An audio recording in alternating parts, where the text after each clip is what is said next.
Bueno, buenos días a todos.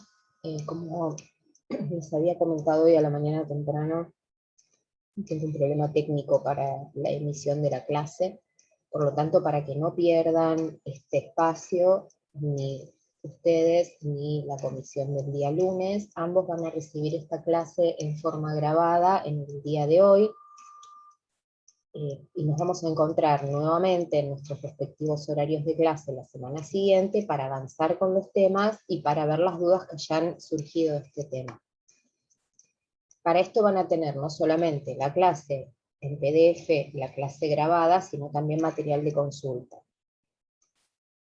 Es un tema bastante sencillo, drenajes de abdomen, no reviste las dificultades que tiene abordar el drenaje de tórax, pero esto no quiere decir que no sea sumamente importante el tema, porque es un drenaje muy frecuentemente utilizado. Por ende, tenemos que tener en claro para qué sirve, qué información nos brinda, cómo se cuida durante su colocación. Habitualmente se coloca exclusivamente en quirófano, pero durante su permanencia y durante su retiro. Y vamos a ver las particularidades del drenaje de Kerr, que es un tipo de drenaje específico de abdomen que tiene algunas particularidades, vuelvo a utilizar la misma palabra redundante, pero tiene algunas de estas cuestiones que lo hacen diferente y que implican cuidados específicos. Entonces, para comenzar, vamos a tener que definir algunas cuestiones, y estas cuestiones que tenemos que definir es para qué sirve un drenaje en una cavidad cerrada. Ustedes ya habían visto conmigo drenaje de tórax, que tiene particularidades, tiene especificidades, tiene cuidados que le son únicos. En los drenajes de abdomen, la mayoría de los cuidados que tiene pueden compartirse. Lo más importante a tener en cuenta primero es ¿para qué sirve un drenaje, básicamente? ¿Sí? En general, los drenajes de abdomen quirúrgicos, luego vamos a hacer una salida de un drenaje de abdomen en particular también, pero los drenajes de abdomen que se dejan en una cirugía, en general, tienden a tener una función profiláctica. ¿A qué nos referimos con esto cuando decimos función profiláctica? Están por las dudas. ¿Por las dudas qué? Por las dudas no podamos ver lo que sucede dentro de la cavidad abdominal. Es decir, que el primer punto con el drenaje de abdomen y con la mayoría de los drenajes es poder hacer visible lo invisible. Es decir, ¿qué está sucediendo en una cavidad cerrada, como es el abdomen, que aloja grandes cantidades de líquido o de sangre sin que nos demos cuenta clínicamente, sin que podamos observarlo, palparlo o escucharlo? ¿Sí?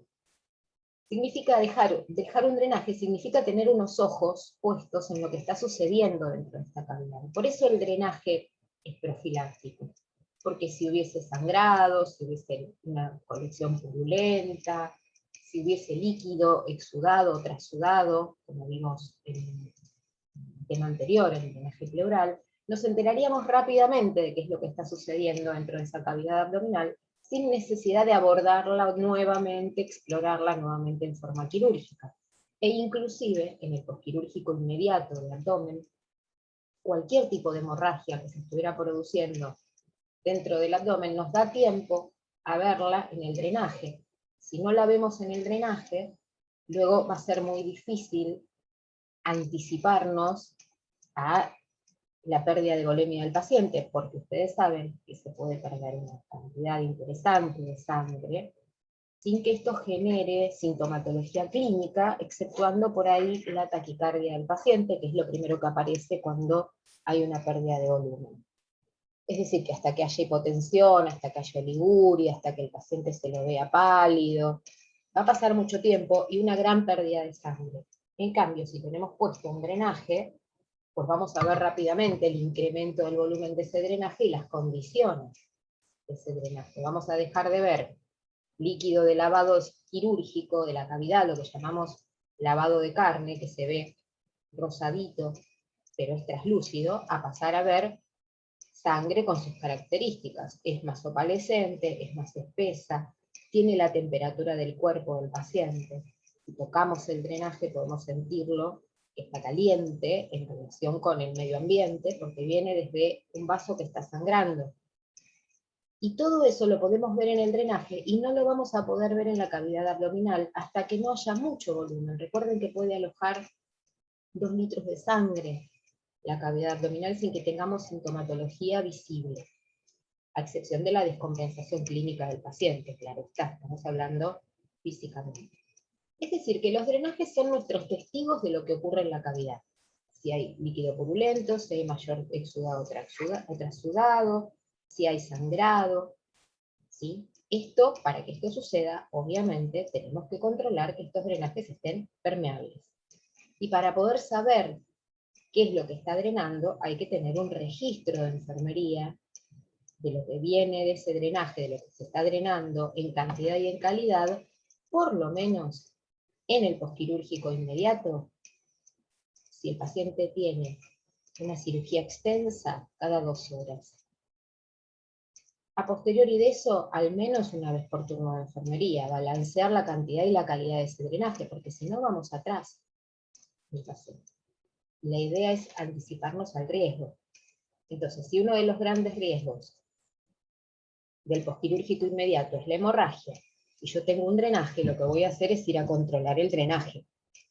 Casi parece que lo que les digo es muy obvio, pero es así, a veces estas situaciones tan simples se pasan por delante, ¿no? Delante de los ojos y uno no las tiene tan en cuenta, va a buscar por ahí condiciones físicas o fisiopatológicas en el paciente y no está mirando este tutor, este testigo, este poder estar viendo lo que sucede en la cavidad abdominal y estamos buscando por ahí signos de hemorragia en otro lado.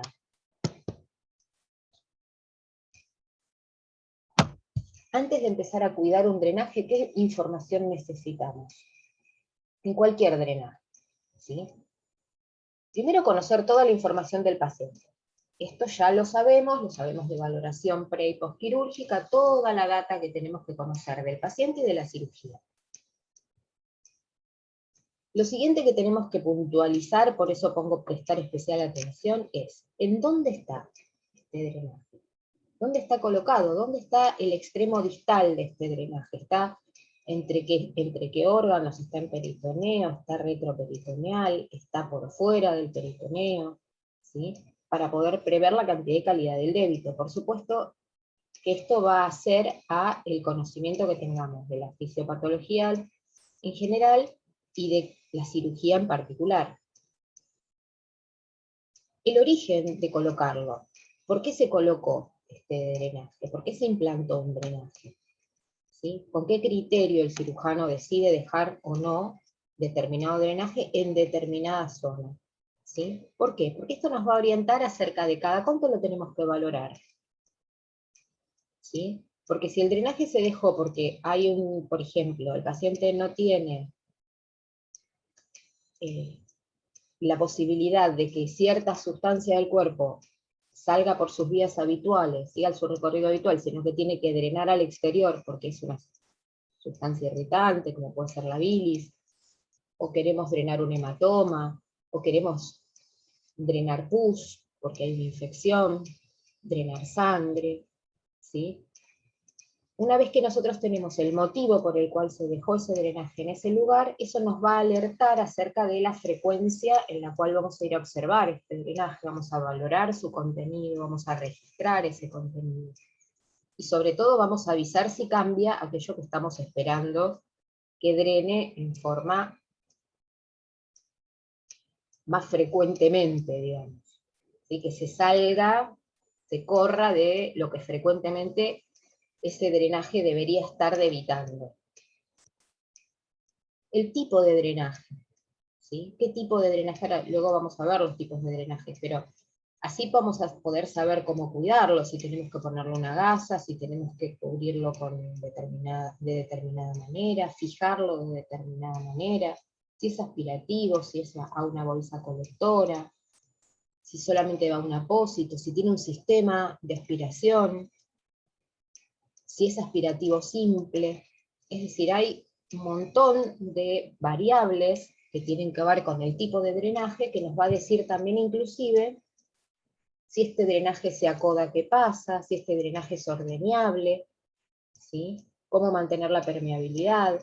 Si ustedes se acuerdan, de la clase de drenaje pleural, yo les dije, los drenajes pleurales no se ordeñan, porque hay diferencia de presiones entre lo que está pasando en el drenaje y la cavidad pleural.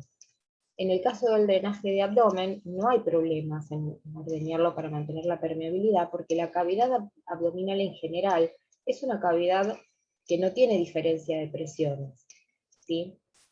Es una cavidad virtual, entonces puede alojar bastante líquido de cualquier índole, puede alojar bastante aire también, pero no modifican ustedes lo que está sucediendo dentro de esa cavidad si ordeñan este drenaje para mantener la permeabilidad, ¿sí? Los drenajes de abdomen tienden a ocluirse fácilmente con restos de sangre, ¿sí? Con fibrina, depende qué tipo de drenaje, con lo mismo que está drenando, ¿sí? Si es purulento, si tiene determinadas sustancias. Entonces todo esto, toda esta información es previa a ir a desarrollar nuestros cuidados, ¿sí? ¿Y cómo está fijado? Porque nosotros vamos a pretender que ese drenaje permanezca el tiempo que tiene que permanecer en su sitio, sin desplazarse. Una vez que un drenaje se desplaza, hay que retirarlo, y no puede volver a colocarse en el mismo lugar, porque es una herida que se considera contaminada. Por ende hay que colocar, si es necesario, hay que avenar nuevamente la cavidad abdominal al exterior con otro drenaje. Volver a llevar al paciente a quirófano, colocar un drenaje nuevo en otro lado, ¿sí? Y a veces esto no es una cuestión sencilla. Y además no es bueno para el paciente tener otra lesión, otro avenamiento hacia el exterior, cuando ya tenía el que venía desde el quirófano. Aquí tenemos una clasificación de drenajes pasivos. ¿Qué significa que un drenaje sea pasivo? Que no vamos a hacer nada desde afuera para modificar a través ni de la gravedad ni de la presión que el líquido salga, excepto por la propia fuerza que ejerce de dentro hacia afuera. Estos son los drenajes pasivos. Nosotros no estamos aspirando nada, ni en forma manual ni en forma mecánica con ningún instrumento, ¿sí? Para esto hay drenajes que se pueden dejar con hilos, hay drenajes que se pueden dejar con una pequeña cantidad con una lámina de goma, como es el drenaje de Penrose, ¿sí? Pueden haber drenajes que tienen tubuladuras, ¿sí? O sondas que se colocan dentro de la cavidad y que drenan líquido al exterior a una bolsa colectora, o una gasa en mecha que puede drenar sobre un apósito. Vamos a ver particularmente luego el drenaje de Kerr. Un drenaje que ustedes sí conocen, pasivo, de abdomen, por gravedad, y que drena una bolsa colectora, y que se puede tapar con facilidad, es la sonda nasogástrica. La sonda nasogástrica, cuando está colocada con un drenaje, es decir, cuando está colocada abierta a una bolsa colectora, no está colocada con la indicación de alimentar al paciente, sino de vaciar la cámara gástrica, es un drenaje de abdomen. Y ahí tienen un drenaje de abdomen que se puede tapar fácilmente, porque el contenido de la cavidad gástrica es el peso, ¿sí? Y ahí ustedes, cuando tienen un paciente con una sonda nasogástrica, como para que se hagan una imagen del drenaje de uso, algo que conocen, el paciente puede drenar contenido gástrico claro, que es lo habitual, que se llama el jugo gástrico, que es lo que van produciendo las células de la pared del estómago, o puede drenar sangre, o puede drenar un contenido color borra de café, o puede drenar sangre franca si el paciente está cursando una bacteria digestiva. Tienen manera de saber si está un poco progresada esta sonda nasogástrica y en vez de estar en el estómago está en duodeno, porque el color va a ser más verdoso, y ahí ustedes van a ver que el enfermero o enfermera de la sala dice, no, hay que retirar un poquito la sonda porque nos pasó hasta el intestino. Las características del líquido del intestino son diferentes de las del estómago. El estómago tiene un pH muy ácido, mientras que el intestino tiene un pH alcalino, es decir, que una manera de saber si esa sonda nasogástrica está realmente nasogástrica o está nasoduodenal, es medir el pH del líquido que está saliendo, que está drenando. Si es ácido, estamos en el estómago. Si tiende a ser alcalino, estamos en el duodeno. Son pequeños detalles que se van sumando a la cantidad de cuidados que uno puede tener para no someter al paciente a retirar, por ejemplo, una sonda nasogástrica dudosa, cuando en realidad no es que hay que cambiar la sonda, sino simplemente movilizarla un poco, extrayéndola 1 o 2 centímetros y probando nuevamente. Las sondas, los drenajes, en general, cualquier tipo de sonda o de drenaje que nosotros tengamos en la cavidad abdominal, puede moverse. ¿Sí? Y la sonda nasogástrica se mueve, va a intentar progresar por una cuestión de peristaltismo. Va a intentar ir junto con todo el líquido de la cámara gástrica, habitualmente hacia dónde se vuelca hacia el intestino para continuar el proceso de digestión. Entonces esto también podría pasar con la sonda, que progresara un poco. No es algo habitual, pero puede pasar, y si sucede, tenemos esa manera de valorarlo. Lo que es importante es que entiendan, que sepamos, que la sonda nasogástrica, cuando no la estamos usando para la nutrición enteral, es un drenaje. Y debe ser valorada como tal. Es decir, no queda colgando ahí y nadie sabe cuánto drenó en 24 horas. Aquí tienen otros tipos de drenajes, como el drenaje de Jackson-Pratt, los drenajes que tienen perita de goma, ¿sí? O ciertos colectores rígidos, ¿sí? Los drenajes de fuelle. Estos drenajes de fuelle que se conectan tanto a un drenaje de Jackson-Pratt como un drenaje de Redon o un drenaje de Blake, que son las sondas que van por dentro del paciente. Quiero hacer por ahí un segundo de recalcar esta información. Este es el drenaje de Jackson-Pratt. Es un tubo de silicona, bastante flexible, pero dentro de la cavidad abdominal tenemos un tubo un poco más rígido fenestrado. ¿Qué significa fenestra-ventana? ¿Sí? Fenestra en latín es ventana. Y esta ventana son agujeritos. ¿Y para qué son estos agujeritos? Acá también hay un agujero, para que no se tape. Si tuviéramos solamente uno en el extremo distal, probablemente con un poco de contenido un poco más espeso se taparía. Todo esto está dentro del paciente. ¿Sí? Es lo que ustedes están viendo aquí. ¿Sí? Esta fenestración. Ahora bien, lo que ustedes van a ver asomar al paciente va a ser un tubo blando. Este tubo blando va a ir conectado o bien a una perita de goma, que es como un bulbo, que es compresible, por eso es un drenaje activo. Lo comprimimos y le quitamos todo el aire. ¿Sí? Este terminal va a conectarse aquí, y por aquí se puede abrir, sacar todo el aire, cerrar y dejarlo comprimido, como chupadito. ¿Sí? Por este mismo extremo luego se vacía para medir el contenido. No es que se utiliza esta regla es simplemente para que tengamos una idea de cuánto se puede colectar dentro de esa perita de goma. Es transparente, nos permite ver el contenido. ¿Sí? Lo vaciamos tranquilamente a una jeringa o a donde podamos, y luego volvemos a comprimirlo, y una vez que está nuevamente bien activo, ¿no? Bien respirativo, lo volvemos a cerrar y lo dejamos colocado en el paciente. Este mismo sistema, o este sistema de colector rígido, ¿sí? Lo podemos usar también con este tipo de drenajes. ¿Sí? Aquí tienen como es por dentro el drenaje de Redon o el drenaje de Blake. Cumplen la misma función. ¿Sí? Este tipo de drenaje, el drenaje de fuelle, se usa mucho en cirugía de columna, por ejemplo, ¿sí? En cirugías de escoliosis. Este drenaje cumple la misma función que este, simplemente que este es un poco más rígido, colecta bastante más cantidad, y fíjense qué es lo que no tiene. No tiene salida al exterior.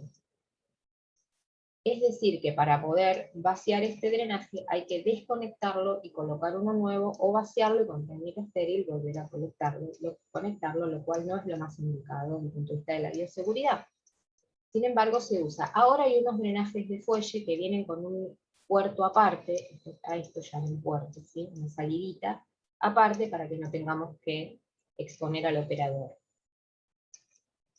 Este que ustedes ya lo conocen, porque lo vimos en el drenaje de tórax, es un drenaje activo pleural, es el pleurevac, ¿sí? El evacuador pleural, que va a ir conectado a este tubo de tórax, que es el que va dentro de la pleura del paciente, ¿sí? Toda esta parte también está fenestrada. ¿Se acuerdan que ustedes habían visto la foto del paciente que se veía el terminal acá, que conecta a esta salida? Bueno, esto es lo que se ve por dentro, y este es el trocar que yo les decía, ¿sí? Esto se llama tubo de avenamiento pleural, ¿se acuerdan? Y esto lo llamamos habitualmente catéter de Argyle, que debe ser o bien la marca o bien el que lo descubrió, no tengo ni la menor idea, que se coloca por presión, ¿sí? Estos drenajes se colocan en quirófano por contraabertura. Este se coloca directamente en la pleura por presión. Y este es otro catéter que yo no lo voy a usar nunca, el Pleurocat, pero es un catéter más blando, más flexible. En todos estos casos, estos catéteres pueden ser conectados a sistemas activos. También un catéter de estas características podría ser conectado a un sistema pasivo de drenaje, ¿sí? No es que es obligatorio que sí o sí uno va con el otro. Siempre un tubo de tórax va a ir a un frasco bitubulado con sello de agua. Pero en el caso del abdomen, puede ser que se modifiquen las condiciones y no sea necesario que sea un drenaje activo, puede drenar en forma pasiva. Aquí ven zonas en las cuales pueden ser conectados tipos de drenajes de abdomen, ¿sí? En epigastrio, en los flancos, en hipogastrio. En todos los casos, lo que ustedes van a ver salir son tubos relativamente flexibles, ¿sí? Algunos con 1 o 2 puertos, si son para lavado de cavidad, para instilar y luego recolectar, tendrá 2 puertos, o tal vez tenga 2 puertos por el mismo, como una sonda vesical. Recuerden, la sonda vesical también es un drenaje por gravedad, que funciona como tal, solo que está conectado a la vejiga del paciente.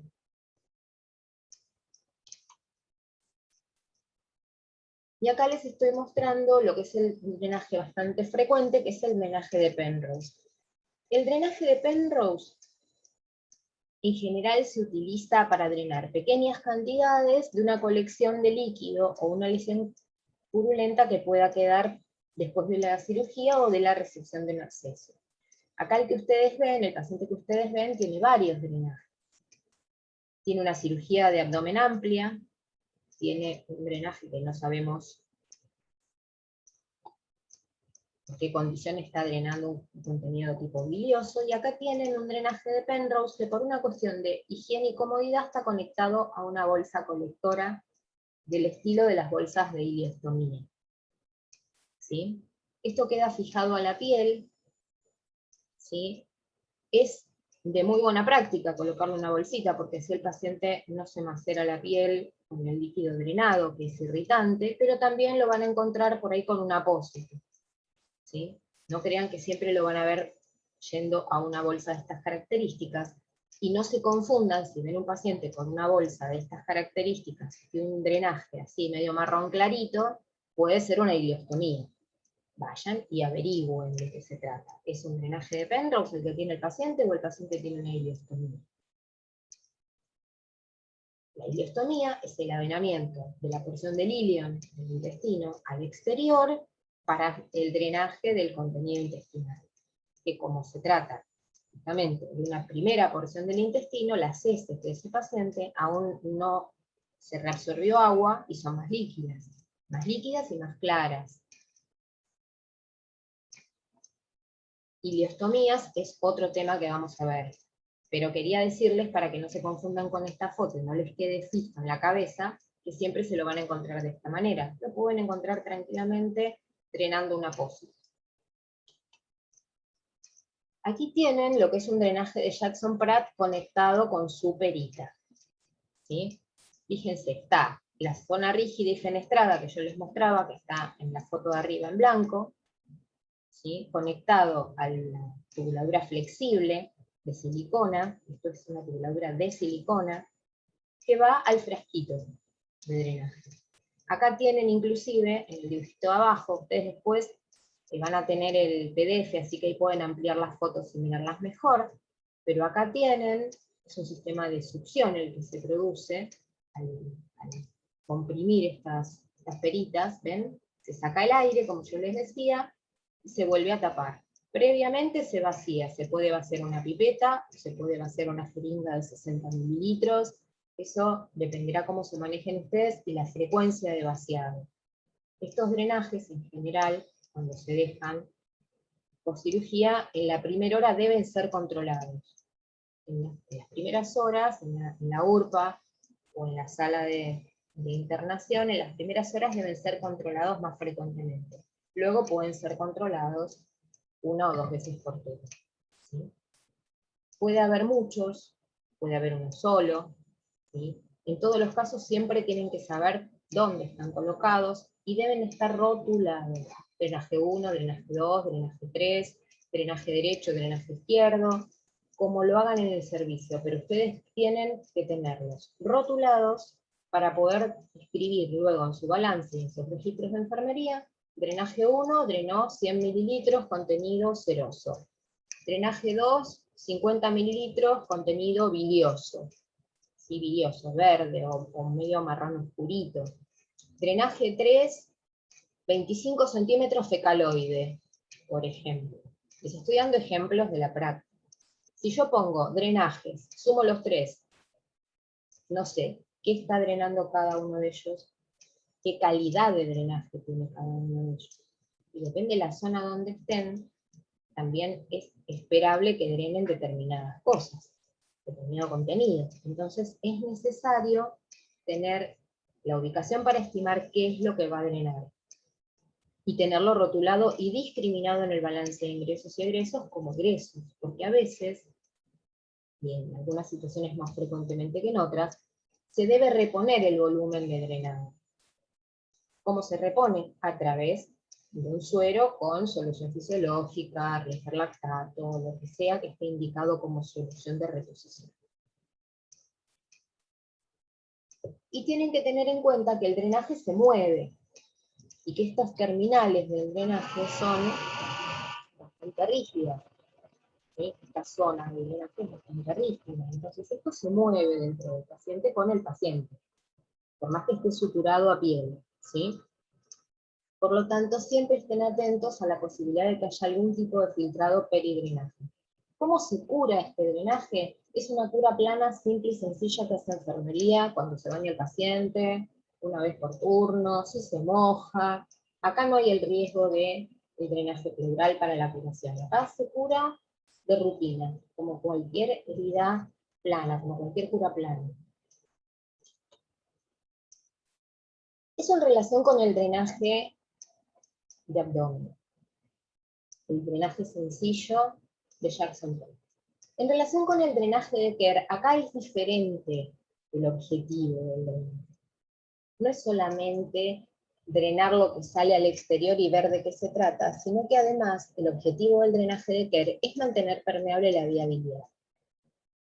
Fíjense, cuando se coloca el drenaje de Kerr, se coloca luego de una colecistectomía, es decir, una de las cirugías más frecuentes del mundo, ¿sí? La colecistectomía implica la resección quirúrgica de la vesícula biliar, ¿sí? Que conecta el duodeno, el líquido biliar, digamos, entre el hígado y el duodeno. Entonces, resecando esta vesícula biliar, que puede hacerse, y esto lo van a tener que estudiar por su cuenta, la diferencia, ya lo vamos a ver, pero tanto si se hace por láser, en forma laparoscópica, o se hace como una cirugía abierta, en ambos casos lo que se reseca es la vesícula completa, con todo su contenido. ¿Sí? ¿Qué puede pasar? ¿Sí?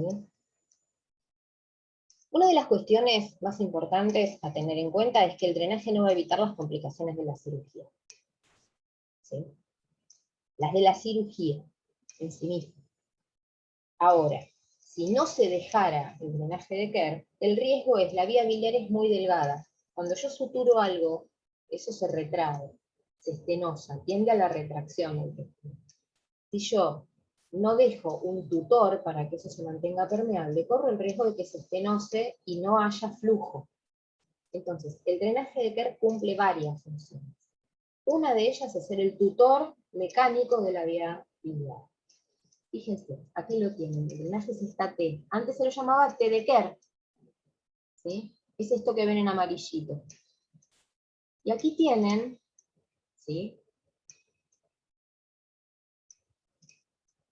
el intestino, la primera parte es el duodeno, ¿sí? Y aquí viene desde el hígado, atravesando hacia el duodeno para que se pueda verter en el duodeno la bilis, y esta bilis pueda emulsionar las grasas y podamos tener una digestión normal, ¿sí? Gastro 1. En medio de esto tenemos el reservorio, que es la vesícula biliar, que no es ni más ni menos que justamente una bolsita de bilis. Esta bolsita de bilis la sacamos, pero eso no quiere decir que el paciente no tenga bilis, ¿sí? Porque la bilis se produce en el hígado, no en la vesícula. Entonces, dejamos este tutorcito, aquí esta T, justamente para que pueda mantenerse la estructura de este conducto y no se nos cierre, no se nos estenose, no se nos pegotee la manguerita. Pero a la par, en este primer momento de la cirugía que se ha disfuncionalizado la relación entre la bilis que viene desde el hígado y el intestino, todo ese contenido bilioso va a salir al exterior a una bolsa colectora por el otro extremo de la T. Es decir, que por acá algo va a pasar, obviamente, porque no está cerrado, esto, al contrario, se está manteniendo permeable.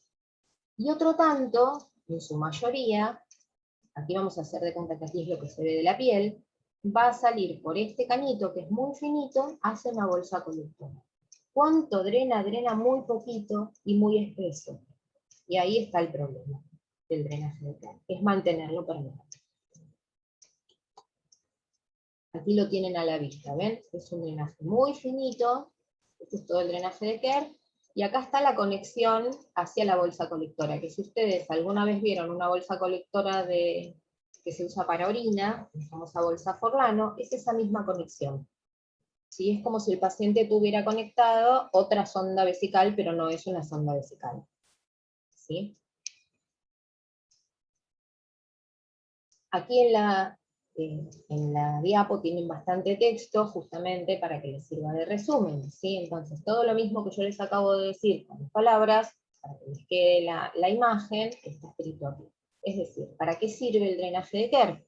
Permite drenar la bilis en forma pasiva y por gravedad, por lo tanto, la bolsa tiene que quedar por debajo del abdomen del paciente siempre, ¿sí?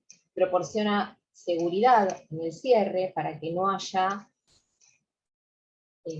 fuga de la bilis hacia el abdomen, porque la bilis es una sustancia muy irritante. Piensen que en el intestino se ocupa de emulsionar grasas. Entonces es una sustancia muy irritante que si se vuelca en la cavidad abdominal en una cantidad más o menos, puede provocar peritonitis biliar. Y esto, ¿ustedes cómo se van a dar cuenta que se tapó el drenaje y se volcó bilis en el abdomen del paciente? Porque el paciente va a referir rápidamente dolor abdominal. Dolor, irritación abdominal, y puede aparecer el concepto que tienen que tener en cuenta, que es lo que se llama defensa peritoneal. Es decir, el peritoneo cuando se lo agrede se pone rígido. Y es el vientre en tabla que aparece en la peritonitis apendicular, por ejemplo. Sí, que ustedes por ahí escucharon hablar. Tenía peritonitis, tenía la panza dura, no lo podían comprimir este abdomen, tenía vientre en tabla. Bueno, ese vientre en tabla es la defensa peritoneal. Esta defensa peritoneal se produce cuando esta membrana, que es el peritoneo, se irrita. Si yo vuelco una sustancia ácida, muy alcalina, que pueda irritar esta pared peritoneal, rápidamente se defiende de esa manera. La segunda parte de lo que dice la diapo, que habla del lavado, esto se hace en situaciones muy particulares, lo hacen bajo control radioscópico, bajo control ecográfico, en quirófano. No es algo que hace enfermería y no es algo que se haga frecuentemente utilizarlo como lavado ni para remover cálculos. En realidad lo que esperamos es que drene exclusivamente bilis. ¿Cuál es la mayor complicación que puede tener este drenaje? Las dos mayores complicaciones que pueden tener. La primera es que se salga. Y eso sí es un grave problema, porque hay que reintervenir si es necesario al paciente. O sea que la fijación de este drenaje es lo más importante. Un drenaje no se tiene que salir, es un drenaje que inclusive el paciente se puede llegar a ir a su casa con este drenaje. Por lo tanto, hay que cuidar mucho la fijación. Y la segunda cuestión es la permeabilidad. No queremos que este drenaje se tape, porque si se tapa la salida, aumenta la presión retrógrada. Por lo tanto, podría haber algún tipo de derrame de bilis a nivel del peritoneo. Es decir, ¿qué es lo que vamos a hacer con este drenaje cada vez que lo curamos? Asegurarnos que esté bien fijado, si no avisar que hay que refijarlo, con puntos, y que esté permeable. ¿Se puede ordeñar? Sí, con mucho cuidado. ¿Se lava este drenaje? No, ningún drenaje se lava, salvo que esté el cirujano haciéndolo como una técnica específica. Pero enfermería no lava drenajes, no los permeabiliza, de ninguna clase. ¿Sí? El único drenaje que se puede llegar a lavar con unos centímetros de agua destilada o en solución fisiológica es la sonda nasogástrica. ¿Por qué? Porque es cámara gástrica, el estómago admite que le demos líquido. El resto no, ni la sonda vesical ni los drenajes.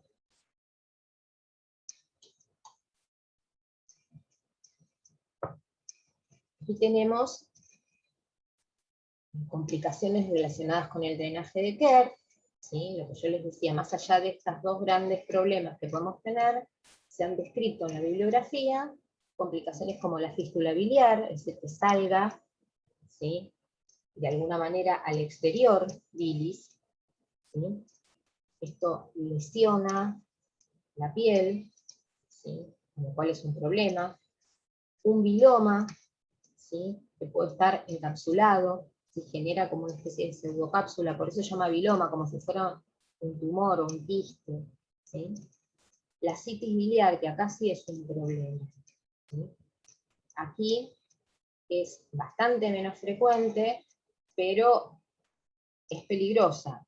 Puede producir peritonitis, puede producir sepsis, hay dolor abdominal, hay fiebre, hay ictericia, que es la coloración amarillenta de piel y mucosas, ¿sí? Y esta citis biliar, este contenido acítico, la acumulación de bilis en el peritoneo, es una situación que se va dando lentamente en el tiempo, no es que estalla de cantidad, ¿sí? Sin embargo, la citis biliar, fíjense, tiene una mortalidad en torno al 8%, o sea, hay que tener en cuenta que se porta como una peritonitis. ¿Cuál es el tratamiento de la citis biliar? Y muchas veces es volver a llevar al paciente a quirófano y explorar ese abdomen.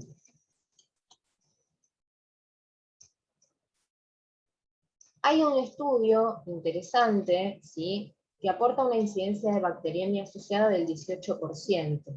¿Sí? Otros autores ven otro tipo de otros valores de bacteriemia. Cuando hablamos de bacteriemia hablamos de infección, ¿sí? Algunos sugieren que el traumatismo que implica la retirada del tubo en T, que vamos a ver cómo se retira ese drenaje, ¿sí?, podría estar relacionado con la bacteriemia. ¿Por qué? Porque todo cuerpo extraño que está colocado por un tiempo prolongado dentro de una cavidad genera film de bacterias. Por lo tanto, moverlo esto sería como mover un catéter infectado, ¿sí? Puede producir esta movilización de bacterias. Y lo otro que yo les decía, la complicación más grave, la peritonitis biliar, ¿sí? A veces los pacientes, aunque detectemos rápidamente el vientre en tabla, la defensa peritoneal, la fiebre, el dolor, algunos pacientes no tienen buen resultado a pesar de que se haga la cirugía, se lave la cavidad peritoneal, se solucione la fístula o la pérdida de esta bilis en la cavidad. Es decir, que hay que estar muy atentos porque es una situación grave, es la complicación más grave, y puede llevar al paciente a una sepsis, a un shock y a la muerte inclusive.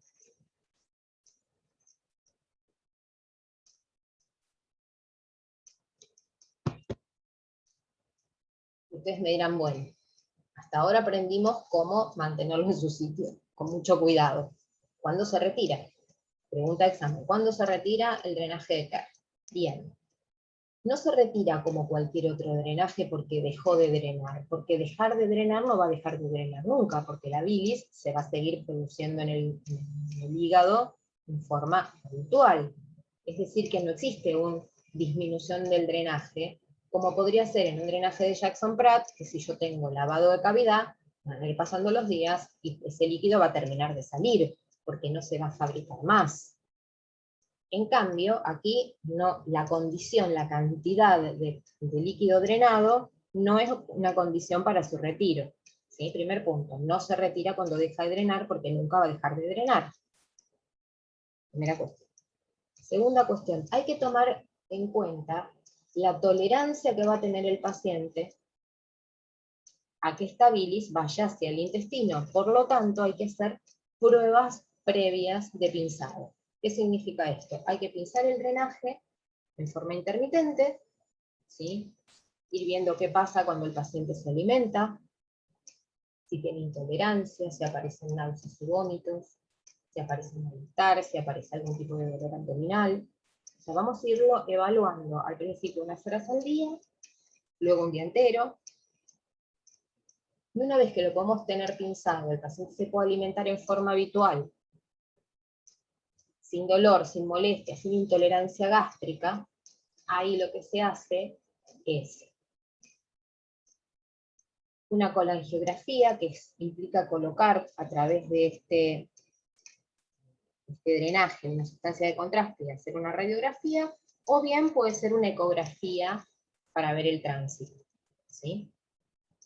En el caso de que el paciente tolere la alimentación sin ninguna particularidad, sin ningún problema, el tránsito sea correcto, hayan pasado una cantidad apreciable de días, este drenaje puede estar 21 días, el paciente puede irse a la casa con los cuidados del drenaje, y usted les puede tocar cuidar a un paciente en domicilio con un drenaje de Kerr, e irlo pinzando en forma intermitente, irlo abriendo si el paciente tiene algún tipo de sintomatología, hasta que luego va a su cirujano o cirujana que lo operó, y decide hacer una imagen y retirarlo. Para retirarlo, el retiro del drenaje de Kerr es bastante molesto, no digo que es un dolor insoportable, pero si el paciente está hospitalizado y tenemos indicación, correspondería darle analgesia. ¿Cómo se retira? Se sacan los puntos de sutura, como en cualquier drenaje, y se tracciona el drenaje hacia el exterior. O sea, se arranca, básicamente, el drenaje hacia el exterior. Esto puede ser desde molesto hasta doloroso. Va a depender de la subjetividad de cada paciente. Por ende, puede que el paciente requiera analgesia, antes o después del procedimiento. Y es importante que ustedes registren todas las características y los eventos asociados al procedimiento. Entonces, cuidados generales de los pacientes que tienen drenaje platónico, como para que ustedes se hagan su checklist. Acá, estos se los traje yo. No les voy a pedir que hagan ustedes la lista de cuidados, yo les traigo la lista de cuidados más importantes, ustedes luego van y completan la información. Obviamente, tener un paciente identificado, el drenaje en el sitio correcto, el drenaje correcto, el paciente correcto, la cirugía correcta. ¿Sí? Explicarle el procedimiento, si lo van a quitar, ese drenaje, si lo van a curar, si lo van a valorar, si lo van a balancear, es decir, depende si van a movilizar al paciente, explicarle al paciente qué importante que es que cuide su drenaje, qué significa para él tener colocado este drenaje, un Jackson-Pratt, un drenaje de Raber, un tubo de Kerr o el drenaje que sea. Asegurar analgesia, como yo les decía, sí corresponde, ¿sí? Comprobar la permeabilidad de estos drenajes, siempre. Evitar que se acoden durante mucho tiempo. ¿El paciente se puede movilizar con estos drenajes? Sí, perfectamente. ¿Puede caminar con estos drenajes? Sí, algunos hasta tienen un ganchito para sujetarlo a la ropa. Si no, lo armamos con algo, como hacemos siempre los enfermeros. Observar color, olor, consistencia del contenido drenado y registrarlo, ¿sí?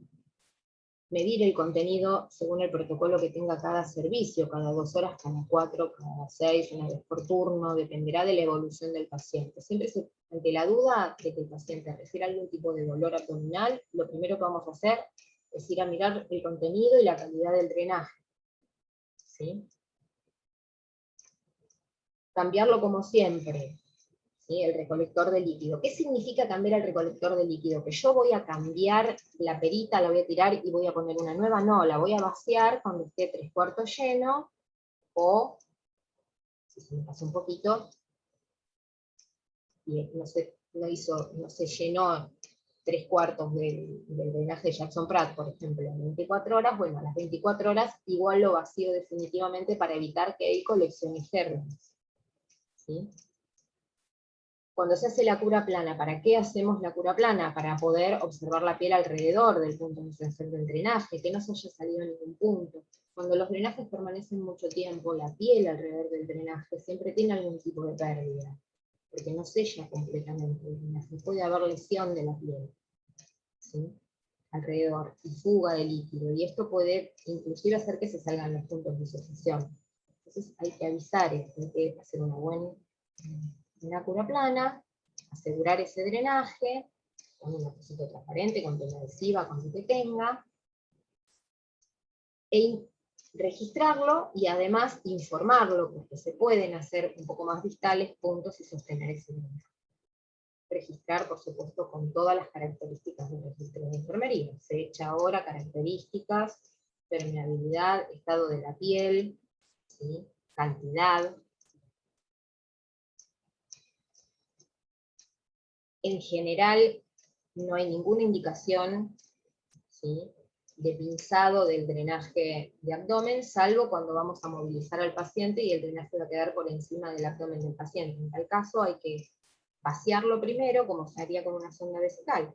Vaciarlo el contenido, medirlo, registrarlo, y si vamos en alguna cuestión a movilizar al paciente de manera tal que el drenaje corre el riesgo de hacer vasos comunicantes con la cavidad abdominal, es decir, queda por arriba del abdomen, tiene que estar pinzado durante ese momento. Pinzado con lo que tengan. Tela adhesiva, como les mostré en el caso del drenaje de tórax, o una pinza de coja. Por supuesto, todos los procedimientos que se hagan deben cumplir las normas de bioseguridad para el paciente y para el operador, ¿sí? Lo que dice de permeabilizar un drenaje con sospecha de obstrucción, recuerden siempre, es bajo, digamos, la supervisión o la indicación o la prescripción del cirujano o médico tratante, excepto la sonda nasogástrica, que si nosotros vemos que se tapa, podemos infundir sin miedo, porque el paciente a la cavidad abdominal, al estómago, agua le llega, ¿sí? Se puede pasar inclusive 10, 20 centímetros de agua mineral, ni siquiera es necesario que sea agua destilada, no es una cavidad estéril, pero es el único sistema de drenaje que nosotros podemos instilar en forma independiente.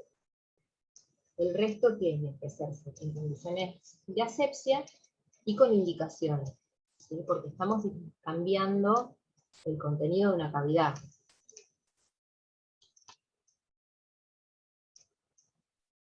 Lamento que no hayamos podido tener la clase tal cual como nos gusta, compartiendo nuestras opiniones y las preguntas. Les pido por favor que vean esta clase durante el fin de semana y que durante el tiempo que hay entre este jueves y el jueves próximo lean lo que les mando y se anoten preguntas para que las podamos compartir en la próxima clase y nos evitemos las dudas, porque después mucho de esto son preguntas que yo les hago cuando llegan al final, porque son temas como muy puntuales. Entonces, me interesa mucho que ustedes adquieran el conocimiento de este tipo de drenajes, y si les quedan dudas, porque no los vieron, porque hasta que vayan a la práctica va a pasar un tiempo, las podamos solucionar en clase en nuestro próximo encuentro. Muchísimas gracias.